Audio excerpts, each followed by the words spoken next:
नमस्कार विद्यार्थी मित्रो. कॉम्पिटेटिव्ह विभाग पोटेन्शियल टू अचीव सक्सेस या यूट्यूब चॅनलमध्ये मी सचिन पाटील आपल्या सर्वांचं स्वागत करतो. मागच्या लेक्चरमध्ये आपण दत्ताजी कुरणे यांच्याविषयी माहिती मिळवली. दत्ताजी कुरणेंचा जन्म 1898 मध्ये झालेला होता. आणि दुसरा एक महत्त्वाचा मुद्दा काय तर शाहू महाराजांनी कुलकर्णी वतन बंद करण्याचा जो कायदा केला त्याचं समर्थन करण्यासाठी त्यांनी विश्वबंधूमधून लेख त्याच्यातूनच ते शाहू महाराजांच्या समोर आले.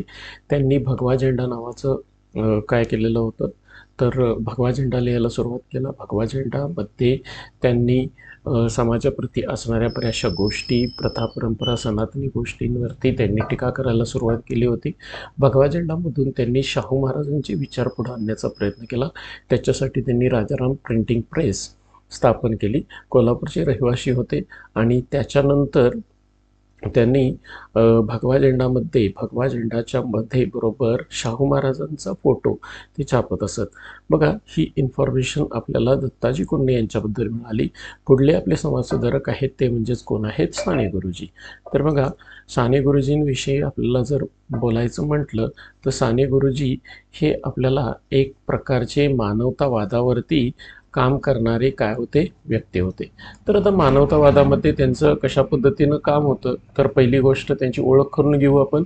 ओळख आहे पांडुरंग सदाशिव साने असं त्यांचं मूळचं आडनाव आहे, परंतु त्यांना मोठी प्रसिद्धी मिळाली ती साने गुरुजी या नावानंच आपल्याला पाहायला मिळते. त्यांचा जन्म 1899 मध्ये पालगड तालुका दापोली रत्नागिरीमध्ये झालेला पाहायला मिळतो. एक खूपच जबरदस्त लेखक, समाजसुधारक आणि स्वातंत्र्य सेनानी म्हणून त्यांची ओळख आपल्याला पाहायला मिळते. काँग्रेसचे सक्रिय कार्यकर्ते होते आणि माणुसकीचा धर्म शिकवणारे व्यक्तिमत्व होते. बघा, आपल्याला या ओळखीमधून आपल्याला दोन प्रश्न तयार होतील. एक म्हणजेच काय? साने गुरुजींचं नाव तर पांडुरंग सदाशिव साने. त्यांचा जन्म पालगड येथे, पालगड दापोली रत्नागिरीमध्ये. त्याच्यानंतर ते लेखक होते, समाजसुधारक होते, स्वातंत्र्य सैनानी होते आणि माणुसकीचा धर्म शिकवणारं ते व्यक्तिमत्व होतं. शिक्षणाचा जर विचार केला, MA त्यांनी तत्वज्ञान या विषयातून MA केलं मुंबई विद्यापीठामध्ये. 1924 मध्ये त्यांचं MA झालेलं आहे. त्याच्यानंतर अंबळनेरचे तत्वज्ञान मंदिर तिथले ते फेलो आहेत. त्याच्यानंतर प्रताप हायस्कूलमध्ये शिक्षक आणि वसतिगृह प्रमुख म्हणून त्यांनी काम केलं. बघा, कोणत्या हायस्कूलमध्ये? प्रताप हायस्कूलमध्ये त्यांनी शिक्षक आणि वसतिगृह प्रमुख म्हणून काम केलं. अंबलनेर इथं तत्वज्ञान मंदिरामध्ये ते फेलो होते. त्याच्यानंतर विद्यार्थ्यांमध्ये नैतिकता आणि देशभक्तीचा संस्कार देण्याचं काम साने गुरुजींनी केलेलं पाहायला मिळतं. स्वातंत्र्य चळवळीमध्ये त्यांचं काय योगदान होतं तर स्वातंत्र्य चळवळीमध्ये 1930 ते 32 या सविनय कायदेभंगाच्या आंदोलनामध्ये ते सक्रिय सहभागी होते आणि त्याच्यामुळे त्यांना धुळे, नाशिक, तिरुचिरापल्ली या ठिकाणी तुरुंगवास भोगावा लागलेला आहे. बघा, साने गुरुजींना तुरुंगवास कुठे भोगावा लागला? सविनय कायदेभंगाच्या गोष्टीसाठी. तर पहिली गोष्ट म्हणजेच काय? धुळे, नाशिक, तिरुचिरापल्ली याच्या ठिकाणी तुरुंगवास भोगावा लागलेला आहे.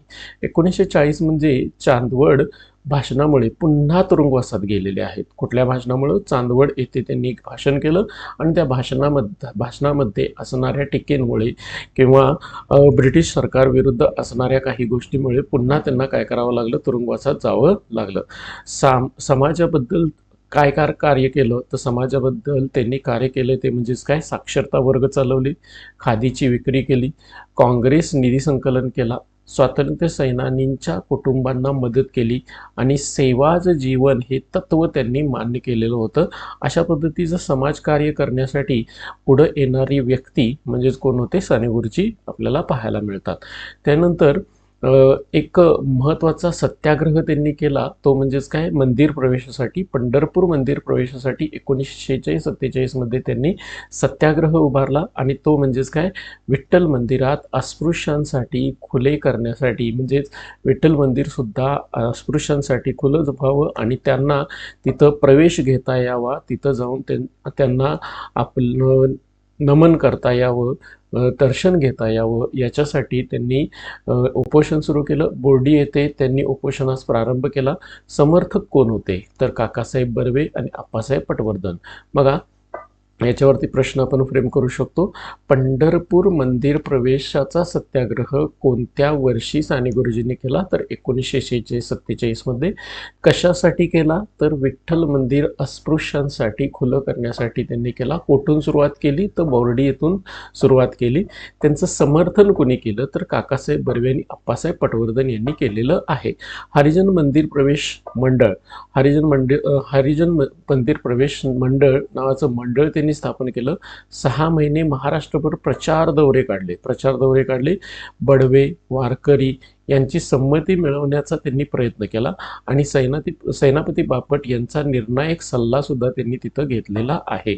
बघा, कोणत्या मंडळाची स्थापना केली? तर हरिजन मंदिर प्रवेश या मंडळाची स्थापना त्यांनी केली आणि याच्या सहाय्यानं त्यांनी मंदिरामध्ये प्रवेश मिळवण्यासाठी बऱ्याचशा दौऱ्या केलेल्या आहेत. ऐतिहासिक दौऱ्यांमध्ये 7 जानेवारी 1947 मध्ये एक मोठी सभा घेतली. पुणे येथे अध्यक्ष कोण होते? महर्षी कर्वे होते आणि प्रमुख वक्ते कोण होते? तर साने गुरुजी, सेनापती बापट आणि नाना पाटील. शाहिरांचे कलापथक वसंत बापट हे सुद्धा आपल्याला त्याच्यामध्ये त्या ऐतिहासिक दौऱ्यामध्ये पुढे आलेले पाहायला मिळतात. अभूतपूर्व असा परिणाम झालेला पाहायला मिळतो. 3.5 महिन्यात 400 सभा झाल्या. महाराष्ट्रातील जवळजवळ 100 मंदिरं हरिजनांसाठी खुली करण्यात आली आणि सामाजिक समतेचा निर्णायक टप्पा असं त्याला आपण काय म्हणू शकतो, बघू शकतो. कारण का बऱ्याच ठिकाणी मंदिर प्रवेशासाठी हरिजनांसाठी किंवा अस्पृश्यांसाठी मंदिर प्रवेश नाकारला जायचा. आता 100हून अधिक मंदिरांमध्ये हरिजनांना जर प्रवेश मिळत असेल तर तो एक सामाजिक समतेचा टप्पा आहे असं म्हणण्यास काही हरकत नाही आहे. पंढरपूरमध्ये त्यांनी उपोषण केलं. 1 मे 1947 मध्ये प्राणांतिक उपोषण केलं. ठिकाण होतं कुठलं? तनपुरे महाराजांचा मठ. बघा, तनपुरे महाराजांच्या मठामध्ये पंढरपूर उपोषण साने गुरुजींनी चालू केलं. 10 मे 1947 मध्ये विठ्ठल मंदिर सर्वांसाठी खुले झाले आणि त्यावेळी उपस्थिती कोणाची होती? SM जोशी आणि रावसाहेब पटवर्धन. आणि मग त्यानंतर त्यांनी उपोषण काय केलं? समाप्त केलेलं आहे. आंतरभारती संकल्पना. बघा, तिरुचिरापल्ली तुरुंगातच ही संकल्पना आली. ह्याचा उद्देश काय होता? भाषिक सांस्कृतिक एकात्मता तयार करणं. म्हणजेच काय? तर भाषिक आणि सांस्कृतिक एकात्मता आणण्यासाठी आंतरभारतीय संकल्पना त्यांनी उभारलेली होती. लोककला, लोकसाहित्य, परंपरा यांचा अभ्यास करण्यासाठी त्यांनी, बघा, चिरापल्ली तुरुंगामध्ये आपल्याला एक संकल्पना उभारण्यात साने गुरुजींनी संकल्पना उभारली. ती म्हणजेच कोणती? आंतरभारती संकल्पना. आंतरभारती संकल्पनेचा उद्देश काय होता? भाषिक आणि सांस्कृतिक एकात्मता, लोककला, लोकसाहित्य आणि परंपरा यांचा अभ्यास करणं आणि राष्ट्रीय एकात्मतेचा सांस्कृतिक मार्ग निर्माण करणं ही त्याच्या पाठीमागली काय होती? महत्त्वाची उद्दिष्ट होती. त्यांची नियतकालिका जर विचारात घेतली, साधना नावाचं एक नियतकालिक 1948 मध्ये पुणे येथे त्यांनी साप्ताहिक सुरू केलं. समाजवादी विचार आणि समता आणि बंधुभाव निर्माण करण्यासाठी हे साधना नावाचं त्यांचं काय होतं? तर साप्ताहिक होतं. इतर जर विचारात घेतलं तर विद्यार्थी नावाचं मासिक, काँग्रेस नावाचं साप्ताहिक आणि कर्तव्य नावाचं सायं दैनिक. बघा, इथं आपल्याला प्रश्न 100% फ्रेम करता येऊ शकतो. एक तर जोड्या जुळवा या पद्धतीचा आपण प्रश्न तयार करू शकतो किंवा डायरेक्टली आपण साने गुरुजींची नियतकालिकं कोणती? तर साने गुरुजींची 3 नियतकालिकं आपण इथं विचारात घेऊ शकतो. साधना, विद्यार्थी, काँग्रेस आणि कर्तव्य. बघा, साधना, विद्यार्थी, काँग्रेस आणि कर्तव्य ही त्यांची नियतकालिका विचारात घेऊ शकतो. याच्यामधली साप्ताहिक 2 आहेत. साधना आणि काँग्रेस हे साप्ताहिक आहेत. त्याच्यानंतर विद्यार्थी हे मासिक आहे आणि कर्तव्य हे सायं दैनिक आहे. यासाठी आपल्याला जुळ्याजुळवा होऊ शकतं की साधना हे काय आहे? साप्ताहिक आहे. विद्यार्थी हे काय आहे? मासिक आहे. काँग्रेस हे काय आहे? साप्ताहिक आहे आणि कर्तव्य हे सायं दैनिक आहे. त्याच्यानंतर श्यामची आई हे त्यांचं आत्मकथन पर साहित्य आहे. त्याचं प्रकाशन 1935 मध्ये झालं. 1954 मध्ये चित्रपट तयार करण्यात आला. त्याला राष्ट्रीय पुरस्कार मिळाले. भालचंद्र नेमाडे मराठीतील सर्वश्रेष्ठ कादंबरी आपल्याला ती बघायला मिळते असं भालचंद्र नेमाडे यांनी त्यावरती वक्तव्य केलेलं आहे.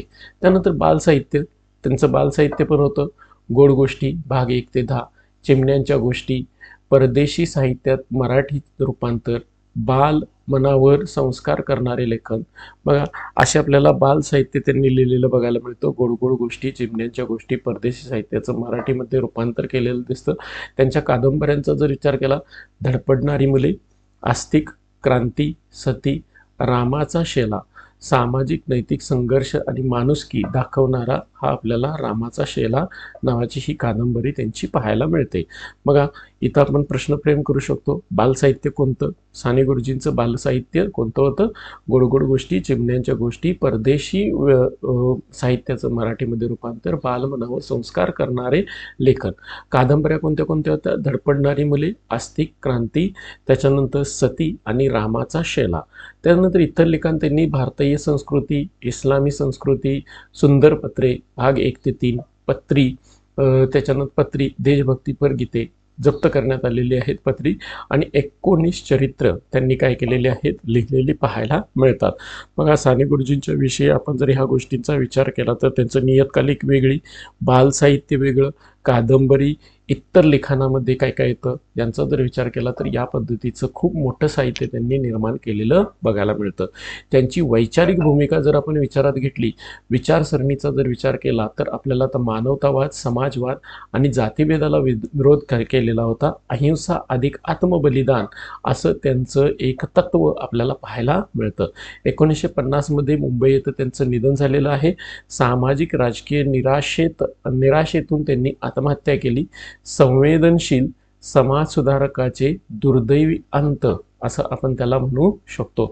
परीक्षाभिमुख जर गोष्टी घेतल्या तर पंढरपूर मंदिर प्रवेश 1947, साधना 1948, श्यामची आई राष्ट्रीय पुरस्कार मिळाला 1935 मध्ये आहे. त्याच्यानंतर आपल्याला आंतरभारती ही त्यांनी परिषद स्थापन केली राष्ट्रीय एकात्मता निर्माण करण्यासाठी. तर या पद्धतीची आपल्याला इन्फॉर्मेशन कुणाबद्दल बघायला मिळते? तर साने गुरुजी यांच्याबद्दल बघायला मिळते. साने गुरुजी हे कशा पद्धतीनं एक चांगले लेखक होते, स्वातंत्र्य सेनानी होते, आणि त्यांच्या लेखनामध्ये खूप वेगवेगळा व्यासंग होता हा आपल्याला याच्यातून दिसतो. आणि त्याच्यावरती आपल्याला कशा पद्धतीनं प्रश्नप्रेम केले जाऊ शकतात हे पण आपण याच्यामध्ये पाहिलेलं आहे. आता आपल्याला पुढल्या लेक्चरमध्ये जे पाहायचे आहे ते नवरोजी फर्दुंजी यांचा आपण काय करणार आहोत? विचार करणार आहोत. जर तुम्हाला लेक्चर आवडत असेल तर लाईक करा, शेअर करा आणि सबस्क्राईब करायला विसरू नका. थँक्यू.